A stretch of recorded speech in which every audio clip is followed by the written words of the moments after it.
Hello friends, welcome to middle class மருமகள் channel. இன்னைக்கு நம்ம சூப்பரான கோதுமை பிரெட் அல்வா தான் எப்படி பண்ணுறதுன்னு பார்க்க போகிறோம். வாங்க வீடியோக்குள்ளே போகலாம். கண்டிப்பாக இந்த பிரெட் அல்வாவை ட்ரை பண்ணி பாருங்கள். வாயில் வச்சோடனே அப்படியே கரைஞ்சிட்டு உள்ள போச்சு, செம்மையாக இருந்தது. இன்னைக்கு நான் வீட் பிரெட் தான் எடுத்திருக்கேன். இதை மைதா பிரெட்லேயும் பண்ணலாம். அந்த பிரெட் அல்வாவும் சூப்பராக இருக்கும்.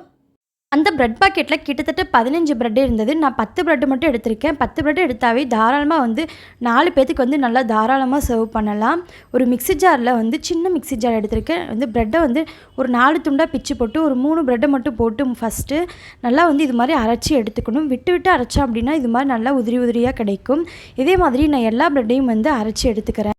அதுக்கப்புறமா ஒரு வானலில் 1/2 லிட்டரில் 3/4 லிட்டரு பால் ஊற்றி நல்லா கொதிக்க விடணும். ஒரு 2-3 நிமிஷமாவது நல்லா கொதிக்கணும். நல்லா கொதிக்க விட்டீங்க அப்படின்னா தான் சீக்கிரமாக அல்வா கெட்டு போகாமல் இருக்கும்.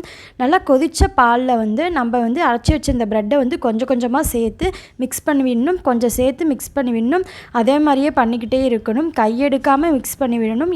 கண்டிப்பாக கோதுமை அப்படிங்கிறதுனால ஸ்பூன்லலாம் ஒட்டி வரும். அது ஒன்றும் பிரச்சனை இல்லை. கோதுமை மைதா 2 பண்ணாலுமே அப்படி தான் இருக்கும். அதோட 1 கப்பு சர்க்கரை, உப்பு எதுவும் சேர்க்க தேவையில்லை. ப்ரெட்லேயே உப்பு இருக்கும். சேர்த்த உடனே கையெடுக்காமல் கிளறி விட்டீங்க அப்படின்னா அல்வா சூப்பராக ரெடி ஆகிடும். அதுக்கப்புறமா ஒரு 2 டீஸ்பூன் நெய் சேர்த்துக்கலாம். இது வரைக்கும் கரண்டியில் ஒட்டிட்டு வந்துச்சு பார்த்தீங்களா, அந்த அல்வா இப்போ ஒட்டாமல் வரும். பேன்லேயும் ஒட்டவே ஒட்டாது. சூப்பராக நல்லா திரண்டு வரும். ஒன்றும் இல்லை, கையிலையே நல்லா தொட்டு பாருங்கள், நல்லா அழுத்தி கூட பாருங்கள். கொஞ்சம் கூட ஒட்டாமல் சூப்பராக ரெடியாக இருக்கும் அல்வா. இப்போ சாப்பிட்றதுக்கே செம்மையாக இருக்கும். ஆனால் இதோட அல்வா முடிஞ்சிடாது.